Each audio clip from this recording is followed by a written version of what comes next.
Welcome back to the Nerdrotic channel. My name is Gary Beekler. I am live in San Francisco, California, and I come to you from nerdrotic.com. And tonight we're covering Better Call Saul, season 4, episode 7, Something Stupid. A nice bookend to the previous episode, which was Something Beautiful. Now, this episode, I think they're all connected in a lot of ways towards the end here. This felt like the first part of a two-parter. And we got the time jump that I was waiting for. I kind of thought we'd get one, and it starts out brilliantly. There's a split screen, and we see basically a mundane montage, but there was a lot going on. I actually have to watch this again to catch everything. Starts out with Jimmy and Kim brushing their teeth with the split screen. There's like dual mirrors there, and it shows how their lives have just grown apart. Kim is starting to move in to her office at Schweikert and Coakley.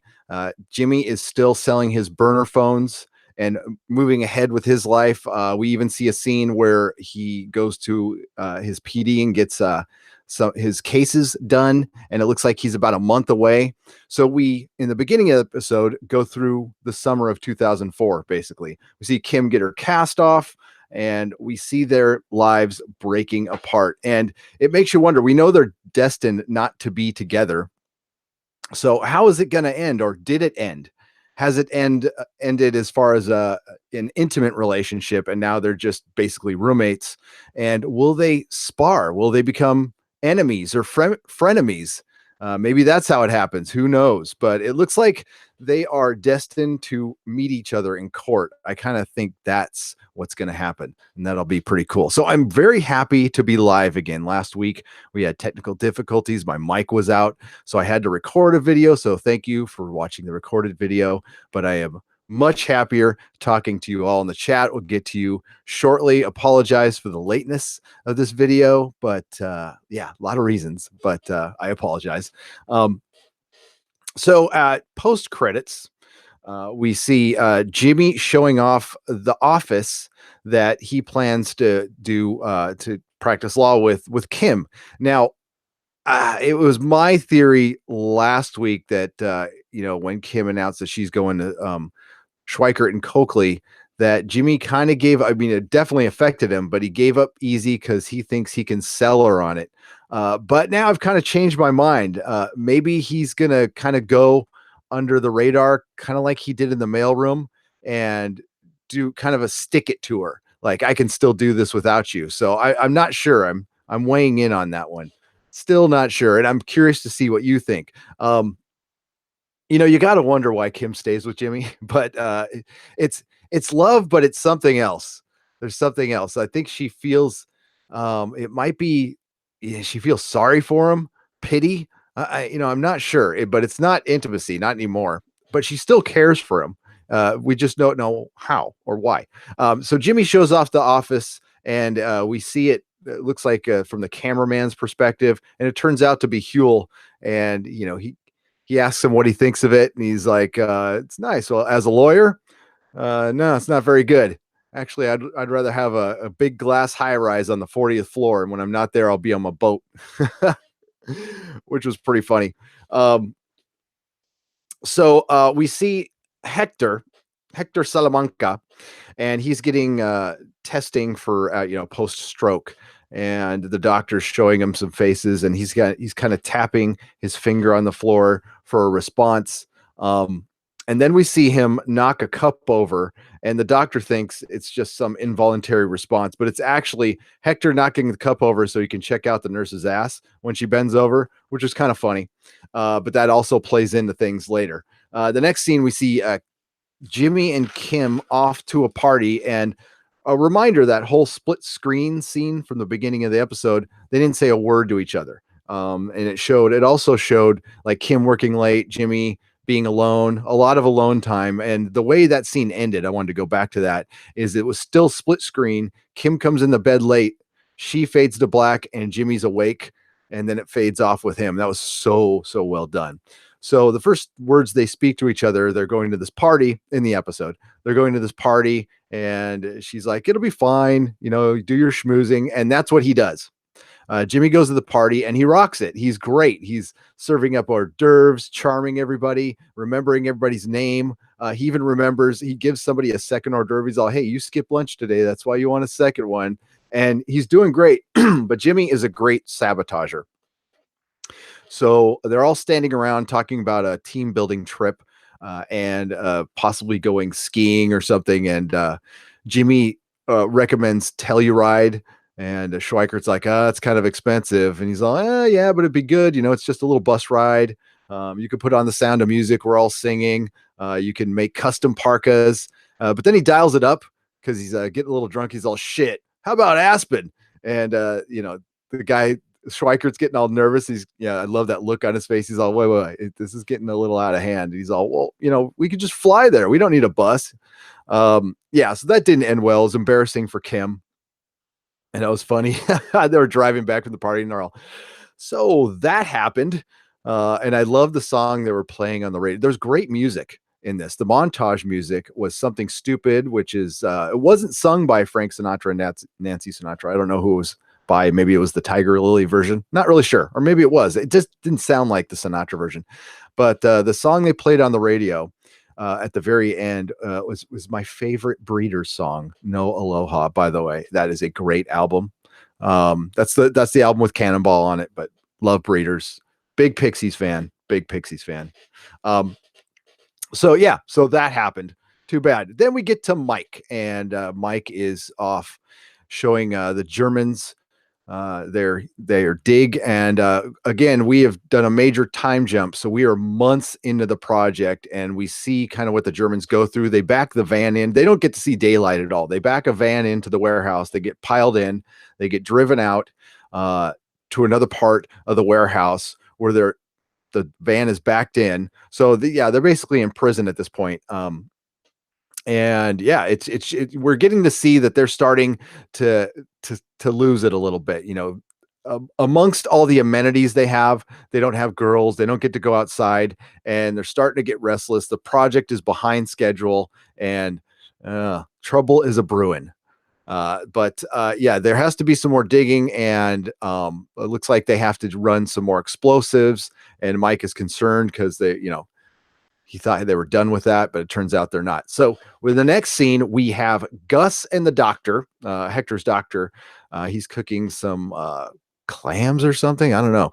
And she talks about the progress he's made, and she shows him a video of what's going on. And, Gus looks so concerned about this, but he notices that Hector knocked the cup off that table to check out the nurse's ass, and he saw that he did it on purpose, and he gets a little smile, and he dismisses the doctor. He's all, I hope the clinic I've paid for is nice and to your specifications. We would no longer need your services. And the doctor's all, are you sure? Because he's really making a lot of progress. He could probably talk and walk pretty soon.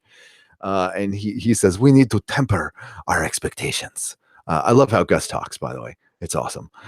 So yes, he's very, very happy. And it looks like he's got Hector right where he wants him, just aware enough to be miserable and tortured. Because remember, he's a very patient man.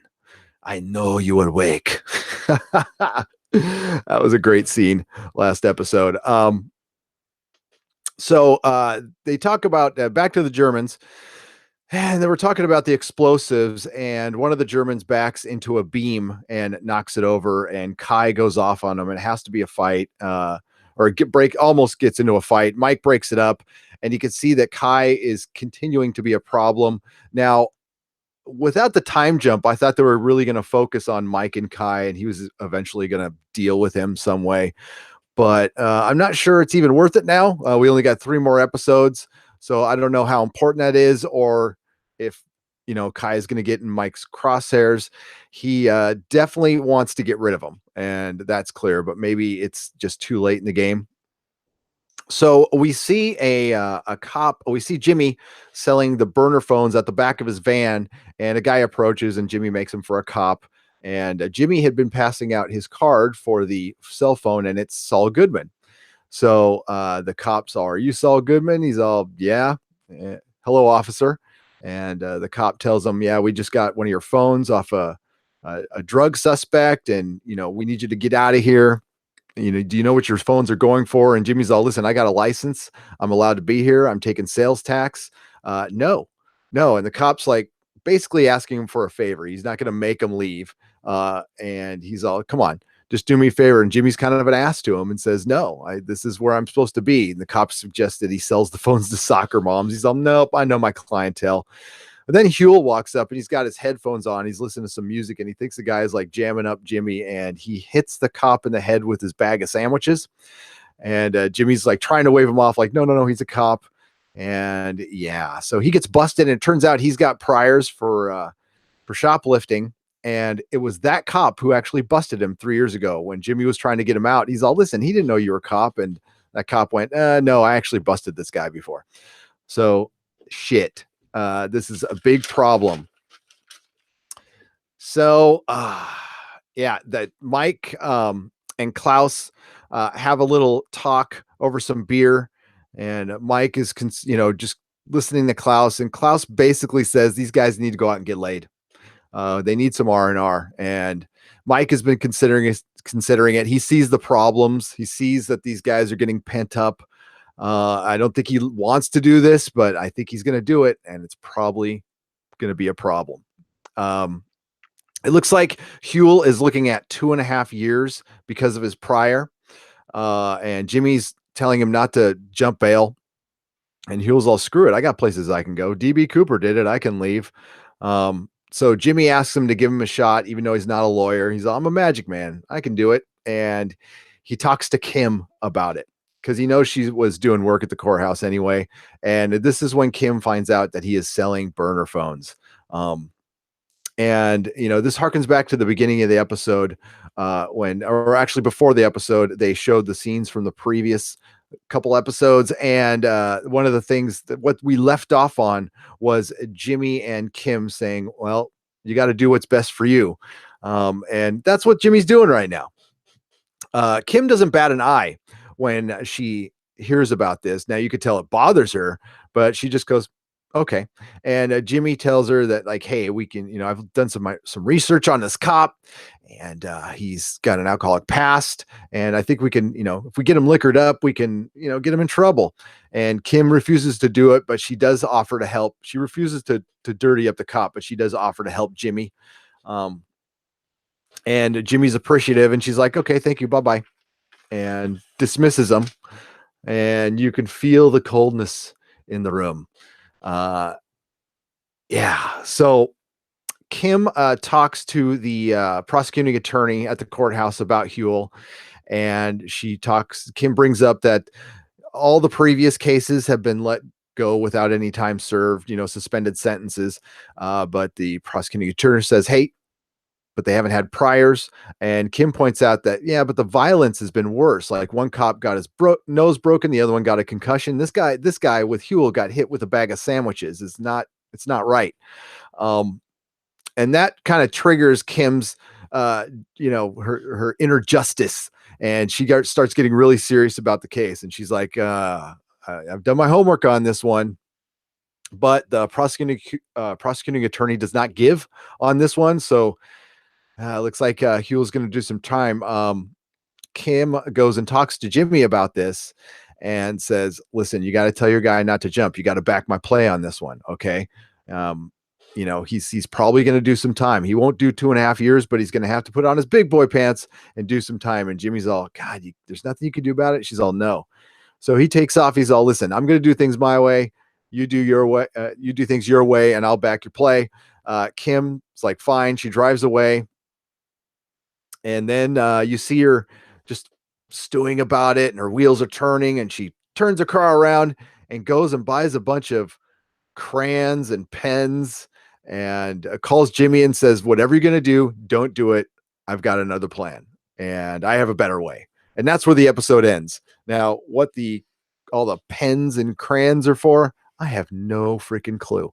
But it was a good episode, but it feels like it needed a little more. And I'm sure next week we'll have all the answers. And this is the point where we get to the chat. But it was a damn good episode. They always are. I'm not disappointed by this show. Again, it's wonderfully mundane when it deals with Jimmy. It makes it still interesting and artistic. So Hello, everybody in the chat. Look at all you beautiful people. Hello, Tomcat. I think I saw that you had to go. So, oh man, you got a broken foot. Sorry. I hope you feel better. I'd sign your cast, but Amber T. Hello, how are you? The wonderful Mary Ashby, Jody. Good to see you. Dennis McCown. Uh, how are you doing? Ta-da, refreshing. Here we go. Pumpkins for everyone. It's almost that time of year, right? Hello, Mako. How's it going? And Jasper Seho, good to see you. I hope Tuco makes an appearance when he gets out of jail. We don't know. We don't know. So yeah, there was a lot of prequel fodder in here. Some of it I can kind of guess, and some I can't because I have not seen all of Breaking Bad. But I will be, and we're probably going to do some sort of video about that. I know Doomcock and I are going to do one once I'm done watching the entire series, but I might do something for Patreon. I'm not sure, but I'm definitely going to check it out, and we'll put some stuff here on the channel because I'm definitely interested. Now, it's kind of fun to watch it in this kind of order. Now, the one thing I don't know that you guys can tell me is, are they giving too much? Are we going behind the curtain a little bit too much?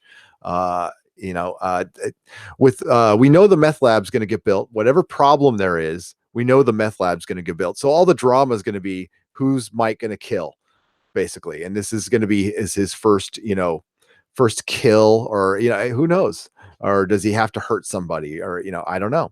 I don't know. We're seeing, the thing between Gus and Hector. I know that plays out in Breaking Bad. So I guess that's the one where I want to ask you on, is that, are they showing too much, and where else can they go with that story? But anything with Gus is great. Uh, no Nacho again this episode, but they showed in the scenes that Nacho is returning, and he's kind of secretly my favorite character. I love Nacho. The actor playing Nacho is brilliant. And everything about the show is brilliant. But the MVP for the last two episodes has been Kim. Uh, God damn, she's been good. And yeah, so when I got that little theory in my head that they might face off in court, that would be really interesting.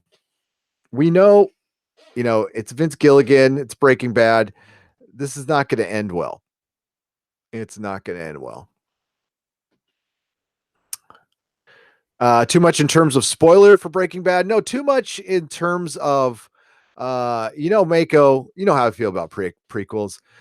They're inherently tragedies, but they also show us things we didn't need to see sometimes. Now, I'm not saying this is the case. That's what I'm asking people of Breaking Bad. Do you think they're showing too much? Is there some stuff you would like left a mystery? Basically, we didn't need to see Darth Vader as a kid. That kind of stuff. Or is it just right? Is it just fine? And that's the kind of thing I don't know. But we'll see it. I have seen none of Breaking Bad past season one of the first episode. I like watching this in order too, says Amber T. Awesome. Brilliant. I'm not alone. That's great. Yeah.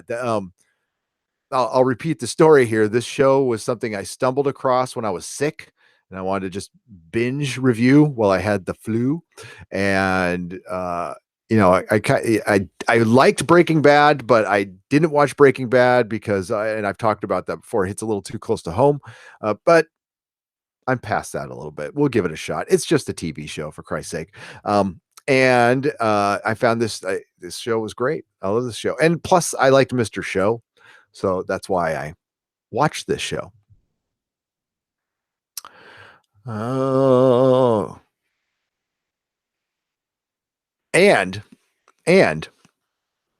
we only have 3 episodes left. Only 3 episodes left. Now, a lot can happen, but I'll ask this for the comments in the chat. Do you think we actually see Saul? Do you think we're going to get Saul for a season, or are we going to see him born at the end of the season? I'm not sure. I'm not sure. And are we going to get any more, present time flash forwards, I guess, with the Cinnabon universe? I don't know what else to call it. The last we saw Jimmy was being what he got a cab ride home, and he was paranoid that the guy was after him, and he was running away from that guy, and that's the last time we saw him after he got out of the hospital. So yeah, I really like it as a prequel. Breaking Bad is about Walter White, and he's not in the show, so it speaks to the strength of Better Call Saul that is good without the main character. Absolutely. I mean, it's its own show. Yeah. I think it's going to. I think it's going gently into Breaking Bad. The meth lab is after the second and third season, so I don't remember, but it is definitely not a main thing for season one. Gotcha, Felipe. Yeah. They'll probably throw in Walter White at the end, but I'm gonna say they don't need to. That's not something I need to see. I don't know if anybody else needs to see that either. I think the show kind of holds up on his own without that. But the other characters come in, and that's kind of fun when they do that. And also, it's a little bit of fan service, but they've done it well enough to where it doesn't feel like fan service. And fan service isn't a bad thing, folks. We like to help our fans. We like to make them happy. That's good. That is very good. So I'm going to wrap this one up because I've done a lot of videos today. Although you haven't seen, I've got a recorded video coming out tomorrow morning. If you're a patron, you can see it right now on American Gods and the craziness with that. Did a big old live stream today, and I've been under the weather all day, all day. Got very little sleep last night, but the show must go on. Plus, I love doing this, so it's not that hard. Uh, and that is inherently the point. Frasier, the most successful spinoff of all time, but yeah, I don't think they need Walter White to fan play. I don't think the show is getting to Breaking Bad based on what they're showing us. I think it's a sleight of hand. They're probably going to do the big reveal we didn't see coming. Says Atlantic Boy. Yes, and that's kind of what the show does. And I think I love that shit. I love the unexpected. Um, sometimes that is, yes, subvertive expectations. But in the example of Game of Thrones is very good at subverting expectations. Some other things are not, but that's okay. But it is good storytelling when that's done. I love to be surprised, especially with all the stories I see and all the comic books I've read. Christ. Mako, I will get some rest and I will be fine. Mrs. Nerdrotic has been taking very good care of me, and Logan got all his homework done, so that's all I care about. Everybody, I'll be back for Breaking Bad much earlier next week, so I do apologize for the lateness. And our next show is going to be Wednesday. We're going to do a Wednesday night live stream. Not sure what the subject is. It'll probably be just an open live stream so we can chat, kind of like the Nooner. It'll be a late night Nooner. So please join us Wednesday next week. A bunch of new shows start. We've got The Good Place, and we've got The Gifted. We still have Venture Brothers to cover, and of course, Better Call Saul. Please check out my fellow Tribunal members, which is Mecha Random 42 and Tom at Midnight's Edge, and of course, Overlord DVD himself, Doomcock, Jody Mako, Atlantic Boy, Amber T, Felipe Diaz. Thanks for joining me in the chat. Jasper Seho. Tomcat had to leave earlier. Dennis McCown. It's good to see you all in here. And Mary Ashmead, the wonderful Mary Ashmead. I hope I didn't forget anybody. And thanks to all our wonderful patrons. And you all have a good night. See you next time. May the small folks sing songs of your greatness. Cheers, everyone.